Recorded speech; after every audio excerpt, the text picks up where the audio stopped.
China defence ఉత్పత్తుల్ని నమ్ముకొని మరొక దేశం ఈ రోజున తలబట్టుకుంటోంది, అదే ఇరాన్. గతంలో పాకిస్తాన్ కూడా ఇదే తప్పు చేసింది. చైనా ఉత్పత్తులు, చైనా సప్లై చేసినటువంటి మిసైల్స్ కానివ్వండి, పర్టికులర్గా ఎయిర్ డిఫెన్స్ సిస్టమ్ మా దగ్గర ఉందని చెప్పి జబ్బలు తరుచుకుంటూ భారత్ పైకి చాలా పెద్ద పెద్ద డైలాగులు కొట్టింది పాకిస్తాన్.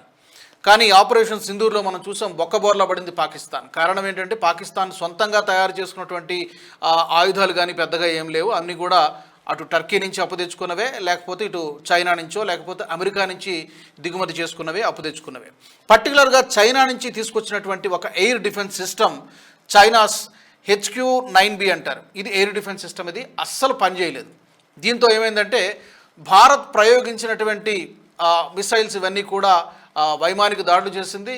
దీంతో మొత్తం పాకిస్తాన్లోని దాదాపుకు ఒక 12-13 స్థావరాలని మనం ప్రిసైజ్గా టార్గెట్ చేయగలిగాం. ఈ ఎయిర్ డిఫెన్స్ సిస్టమ్ అస్సలు పనిచేయలేదు. ఇప్పుడు అదే పరిస్థితి ఇవాళ ఇరాన్లో కూడా కనబడుతోంది. ఇదే డిఫెన్స్ సిస్టమ్ని, ఈ HQ-9B ఎయిర్ డిఫెన్స్ సిస్టమ్ని ఇరాన్ వాడింది. చాలా కీలకమైనటువంటి స్థావరాల దగ్గర వీటిని మోహరించింది. అయితే ఇవి పనిచేయకపోవడంతో ఇజ్రాయెల్, అమెరికా చేసినటువంటి దాడుల్లో చాలా ఘోరంగా ఇరాన్ దెబ్బతింది. ఇప్పుడు తలపట్టుకుంటుంది. ఏం చేయాలో తెలియట్లేదు. ఎక్కడి నుంచి ఎయిర్ డిఫెన్స్ సిస్టమ్ తీసుకోవాలి అనేటువంటిది అర్థం కావట్లేదు.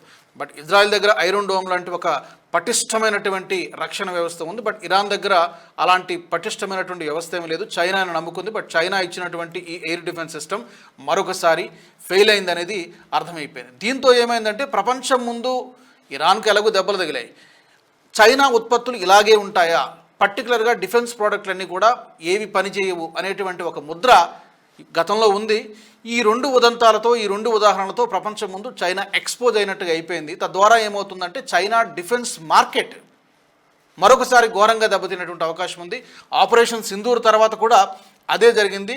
టర్కీ డ్రోన్ని మనం కూల్చేశాము. చైనా ఉత్పత్తులు కూడా చాలా వరకు ఫెయిల్ అయిపోయాయి. దీంతో పాకిస్తాన్కి ఎలాగూ పరుగు పోయింది. చైనా కూడా ఎక్స్పోజ్ అయిపోయింది. దీంతో ఆపరేషన్ సింధూర్ తర్వాత చైనా మార్కెట్ డిఫెన్స్ ఉత్పత్తులకి గిరాకీ పడిపోయింది, మార్కెట్ పడిపోయింది. మరి ఇప్పుడు మరొకసారి అదే దెబ్బ చైనాకు తగిలేటువంటి అవకాశం కనిపిస్తోంది.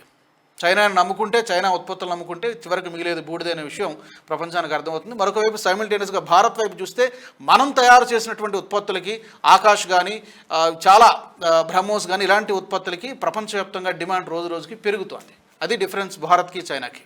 ఈ వీడియో మీకు నచ్చినట్టయితే లైక్ చేయండి, 10 మందికి షేర్ చేయండి. అలాగే కామెంట్ల రూపంలో మీ అభిప్రాయాలను మాతో పంచుకోండి. Nationalist hub group of channels ను సబ్స్క్రైబ్ చేసుకుని తెలుగునాట జాతీయవాద జర్నలిజాన్ని ప్రోత్సహించండి. ఈ వీడియో కింద ఉన్న బెల్ ఐకాన్ పై క్లిక్ చేయడం మర్చిపోవద్దు.